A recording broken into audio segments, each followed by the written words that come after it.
Friday the 13th, 1989, Jimmy Wade Martin's body was found on a street in the small town of Bonne Terre, Missouri. When there are witnesses, a murder weapon, and a taped confession, how exactly does a murder become a cold case? It started at that little bar. This case is not ended by any stretch of the imagination. A lot of people in that town's not going to Rumor has it was big brawl, big bar fight. County Jail. We have been working so hard on this. I can't be silent anymore. You know that guy that got killed here last night? There was rumors going around like the next day. We started doing a lot with Facebook. The question is, what happened to Jimmy Wade Martin? From Blueburn Productions, this is Small Town Forgotten. I'm your host, Chris Halsey. I'm right here. I'm in the middle. Daddy, I'm scared You're scared of what?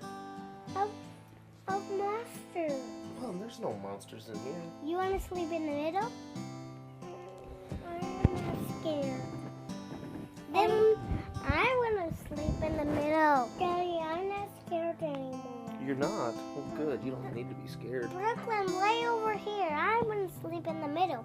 No. Daddy, I want to sleep right here. This is difficult. This is my... Waiting is difficult. Trusting is difficult. The twins and everyone at Small Town Forgotten are being patient. We are in constant communication with the Missouri State Highway Patrol and the St. Francis County Sheriff's Department. They cannot reveal everything that they have learned, but I can tell you that we are at a tipping point of this investigation. We are just trying to live our lives while we are waiting, trusting that the outcome that we have been working towards will be happening soon. Today, April 13th, is the 5-month anniversary since our first episode back in November of 2020. We have released 8 episodes so far, with one of them having 2 parts. Before we started the podcast, my mom had told me that the man who killed Jimmy Wade wasn't convicted. That's the story that I knew. And then when we started this, we had the police report and the interview with David Bryan White, and that all still made sense to me. The mystery seemed to be why it never went to trial, not who did it. Then, when Sean and I talked to the twins, everything changed. Through their investigation, they discovered that maybe the wrong person was imprisoned for 3 years and rightfully didn't go to trial. They uncovered information that was telling them it wasn't a stranger that killed Jimmy Wade Martin at all. So what information can I update you with? That's our dilemma. And to give you an idea of how complicated an update could be, I want to play a conversation that I recently had with director and producer Sean Lee Martin. We've bleeped out anything that we are not able to air at this time. That one and that one and that one. Eeny, meeny, miny, mo. Take a finger, by the toe. If he hollers, let him go. Eeny, meeny, miny, mo. Mo, mo, mo. Hold on, Uncle Sean's calling. Hey, what's going on? Hey, how's it going? Oh, pretty good. Just putting the boys down for bed. Do you have a minute? I just got off the phone with Donnie Crump at Highway Patrol. Yeah, sure. What's going on? Great. You boys can keep Hey, talking. so he had the interview with, and the interview went really, really great. Everything that they have been telling us and people have been talking about has all been corroborated, and the interview went really great. Really? Yeah. So everyone seems to be saying the same thing. He thinks that this is huge for the investigation, and the team is now they're going to be setting up their interviews with. They're going to set up interviews with. They're going to set up interviews with. They're going to set up an interview with. And they've already talked to. And everybody has been saying the same thing. So the investigators, the story that we gave to them, they think is the story. That's what everybody keeps saying, right? So they're telling them what we already knew.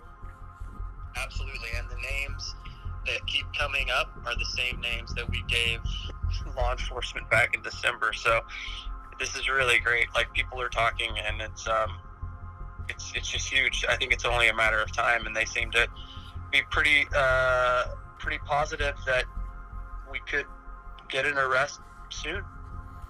Well, yeah, it seems if is talking, I mean, be the last person that I thought would start giving up information. So if crack that easily, I mean, I feel like everybody else is going to follow suit. I think once this group of people start talking, that it's just going to be a chain reaction. Yeah, they've had other people, the guy that reached out to you on Facebook, they were able to get in touch with them, and I think that they have an interview. 1 second, buddy. Hey, Ash, can you come up here? Anyway, yeah, sorry about that. Yeah. So the guy that reached out to you on Facebook, they're gonna interview him next week, and they're really interested in hearing that story that he told you. Yeah, because that's just another link in the chain, another story that adds up perfectly with the story that we know. Yeah, that's amazing.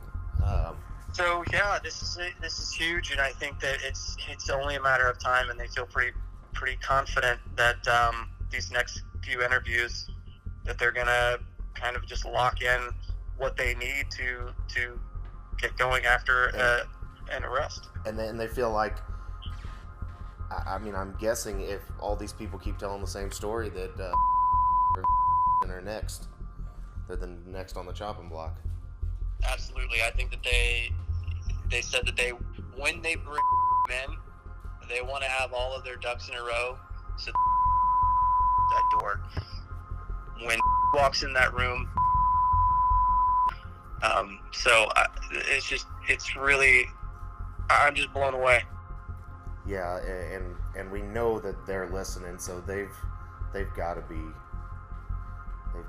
going crazy. Think, they've gotten away with it for this long. They had to assume that they were getting off scot-free, and that's not gonna happen. I think that they have to be really nervous right now, extremely nervous, and we know that they're listening. So yeah, gosh, right. Andrea and Angela they're gonna go crazy when they hear that. I can't wait to tell them. That's so I can't wait to tell them. So we should schedule a meeting with them, and get the team together, get this meeting, and let them know that it's close, and let's just keep being patient and keep moving forward. And I think justice is close. Yeah, my gosh, this is amazing. What, 4 months in, and here we are. Not even 4 months. It's I'm speechless. It blows me away. So I'll let you get the boys to bed, and then we'll chat soon. All right, cool. Sounds all right, have good. a great night. This is great news. Yes, it is. All right, we'll talk soon. All right buddy. Bye. Bye.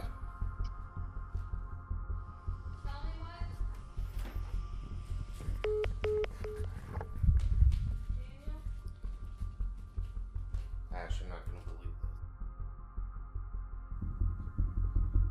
this. Did you get any of that? Does all of the bleeped out names illustrate just how precarious our situation is? Yes, there are people who have reached out who no longer live in the area, but many of them still do. There are interviews that go into more detail on what happened that night. I wish I could tell you all the leads that are in this case and just how much progress has been made by law enforcement. How the advancements in technology and DNA analysis can make all the difference in a cold case such as this. I can also tell you that our fears concerning David Brian White were validated. He lawyered up, as they say. In the long run, I'm told that cooperating would have helped his current situation, but his lawyer has advised him not to talk with us anymore, not to do the polygraph test, and not to help the twins as he promised. I had expected this, but I also had hoped for better. There was a comment recently on one of our social media posts asking why didn't we just go to the police in the first place with our new information. I know it sounds like a question, but really it was just a comment on us using our own resources rather than going through the official channels. Maybe a criticism on creating entertainment out of our family's tragedy. I'd like to respond to that comment that sounds like a question by saying that what it is implying is absolutely true. We are using whatever advantages we have to reopen this case. It is a small town, and it turns out Sean had an old school friend who worked for law enforcement and was willing to listen. I don't know what would have happened if the twins had gone to law enforcement now. Maybe they would have listened to the twins. Maybe they would have reopened the case. To answer that comment, I also would say, if you've been following along with this story, you would know that the twins were told by a detective that the case was reopened back in 2007, but nothing came of it. You would also know that today there are entirely different people in charge, and the Missouri Highway Patrol has never been a part of this equation before. But most importantly, if you've been following along, you'd know that because of this podcast, multiple people have come forward about that night 32 years ago with new information. Damning information. You'd know that we couldn't have any regrets, considering the progress that has been made these 5 months. I don't know what it says about society or the justice system that we thought this could work. I mean, it isn't a new idea. Before social media and podcasts, there was no shortage of weekly true crime TV shows. FBI's Most Wanted, America's Most Wanted, Unsolved Mysteries, even the local news. There's always been a need to bring attention to unsolved crimes, to have a tip line. Yes, we are perfectly aware that we are serving up our family's heartbreak as entertainment for those unassociated. But you've heard the twins. We will do whatever it takes. We are determined. A person or persons murdered Jimmy Wade. It is possible, very possible, that it was premeditated. And if it's premeditated, what does that say about the killer? Have they killed before? Have they killed since? Bonne Terre is a small town. At the time of the murder, the population was just over 4,000. Now it's almost at 7,000. And among those 7,000 lives a murderer. A murderer that too many people know is a murderer. That people are afraid. Maybe they were threatened by this murderer. Does living in a small town mean that you just take it? Take what life throws at you? You get what you get and you don't get upset? I hate that saying. Like you're teaching kids to settle, to not strive for better. I want this murderer to know that we won't settle. That the Martin family won't settle for just knowing who did this. Knowing who tore our family apart 32 years ago. Who killed my Aunt Niecy just as well as they killed Jimmy Wade. My guess at motive is because Jimmy Wade hurt their pride in some way. Imagine, hurting so many people for such a paltry reason.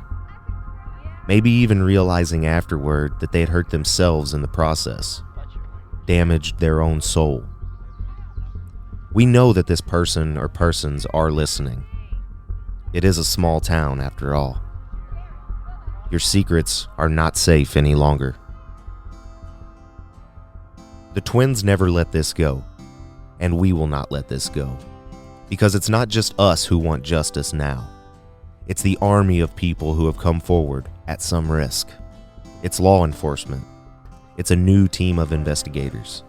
Experts from the Missouri State Highway Patrol, the St. Francis County Sheriff's Department, and the Prosecuting Attorney's Office. And we trust them.